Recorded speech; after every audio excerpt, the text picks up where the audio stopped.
সুবহানাল্লাহ ওয়ালহামদুলিল্লাহ লা ইলাহা ইল্লাল্লাহ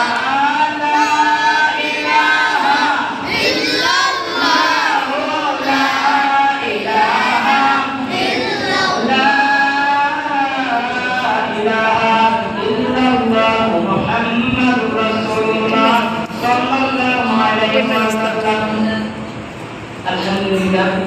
আজ পবিত্র জুমাবার, এই জুমাবারে সর্বপ্রথম শুকরিয়া জ্ঞাপন করছি সেই মহান আল্লাহ পাক রব্বুল আলামিনের দরবারে, যিনি আমাদেরকে অত্যন্ত মায়া করে, মহব্বত করে, আমাদেরকে ভালোবেসে এমন একটি জায়গার মধ্যে উপস্থিত করে দিয়েছেন, এই জায়গার ব্যাপারে আমার রাসূল আকরাম নূরে মুজাসসাম নূরুল মুহাম্মদ সাল্লাল্লাহু আলাইহি ওয়াসাল্লাম বলেন যে দুনিয়ার মধ্যে সবচেয়ে উত্তম জায়গা হচ্ছে আল মসজিদ বাইতুল্লাহ, আল্লাহর মসজিদ। বলেন সুবহানাল্লাহ। এই আল্লাহর মসজিদের মধ্যে আসলে কি লাভ হয়? আসলে অন্তত একটা লাভ হয়, সেটা হচ্ছে গুনাহ করার কোনো সুযোগ নাই, ঠিক কি না? তো এই জন্য আল্লাহর মসজিদ আল্লাহ পাক রব্বুল আলামিন আমাদের প্রতি কেমন মায়া করেছেন আমি আপনাদের একটা উদাহরণ দিয়ে বুঝিয়ে দেই। আল্লাহকে চাইলে আমাদেরকে হাসপাতালে বেড়ে রাখতে পারতেন, আল্লাহ পাক রব্বুল আলামিন চাইলে আজকে গাড়ি অ্যাক্সিডেন্টের মাধ্যমে রাস্তার পাশে বেড়ে রাখতে পারতেন, দুনিয়া বিভিন্ন ঝামেলার মধ্যে রেখে রাখতে পারতেন, কিন্তু এগুলো না করে আল্লাহ পাক রব্বুল আলামিন ওনার অসংখ্য মানুষ থেকে, বান্দা থেকে যাচাই বাছাই করে আল্লাহ অত্যন্ত রহমান নামের খাতিরে আমাদেরকে আজকে এই আল্লাহর মসজিদে আসার মতো তৌফিক দান করেছেন। এতে আমরা খুশি না বেজার? খুশি হয়ে থাকি, তাহলে সে আল্লাহ পাক রব্বুল আলামিনকে খুশি করার জন্য যার যার মন থেকে মহব্বতে একবার শুকরিয়া জ্ঞাপন করি। সবাই বলে আলহামদুলিল্লাহ, মহব্বতে বলে আলহামদুলিল্লাহ। সালাম সেই নবীর কদম মোবারকে, তিনি হায়াতুন নবীর দামী, ইমামুল মুরসালিন, খাতামুন নবিয়্যিন, তিনি শাফিউল মুজনিবিন, রাহমাতুল লিল আলামিন, তিনি নূরে মুজাসসাম হুজুর আকরাম সাল্লাল্লাহু আলাইহি ওয়াসাল্লামের নূরানি কদম মোবারকে। আল্লাহ পাক রব্বুল আলামিন কবুল করুন। সবাই বলে আমিন। আমিন। অত্যন্ত শ্রদ্ধা ও ভক্তির সাথে স্মরণ করছি আমার নবীর আহলে বাইত ও সমস্ত সাহাবায়ে কেরামদেরকে, যাদের বুকের রক্তের তাজা রক্তের বিনিময়ে আমরা ইসলাম পেয়েছি, মুসলমান হয়েছি। আমার নবীর সমস্ত ঈমানদার উম্মত যারা রয়েছেন, মুসলিম মুসলিমান সকলে আবার উপরে আমরা আজকে সবরকম পৌঁছেছেন। সবাই বলি আমিন। আমিন।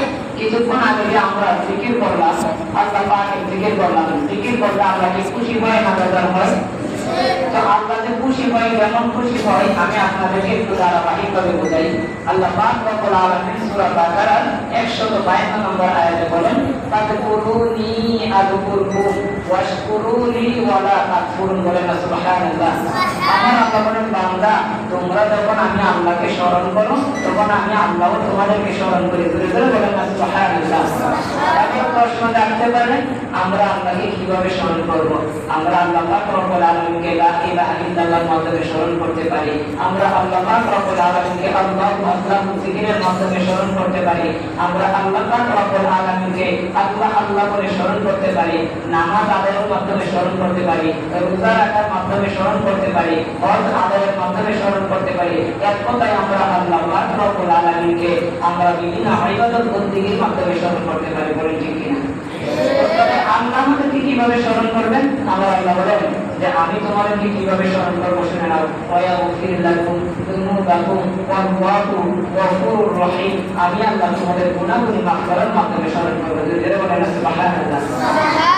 এই জিকিরের ব্যাপারে হাদিস শরীফে আমার নবীজি সাল্লাল্লাহু আলাইহি ওয়াসাল্লাম বলেন, একদিন আমার নবীর সাহাবীদেরকে লক্ষ্য করে বললেন, ও আমার সাহাবীরা, তোমরা যখন একটা গুনাহ করে ফেলো তখন তোমাদের কলবের মধ্যে একটা দাগ পড়ে যায়। যখন তোমরা দুইটা গুনাহ করো তখন তোমাদের কলবের মধ্যে দুইটা দাগ পড়ে যায়। যখন তিনটা গুনাহ করো তখন তিনটা দাগ পড়ে যায়। এইভাবে যখন তোমরা গুনাহ করতেই থাকো তখন তোমাদের কলবের মধ্যে একটার পর একটা দাগ পড়তেই থাকে। আমার নবী সাহাবীরা জিজ্ঞাসা করেন, ইয়া রাসূলুল্লাহ, ইয়া হাবিবাল্লাহ, নবী গো, তাহলে আমাদের এই কলবের ময়লাটা দাগগুলো ওঠানোর কোনো ব্যবস্থা আছে? আমার নবী বলে আছে। বলেন সুবহানাল্লাহ।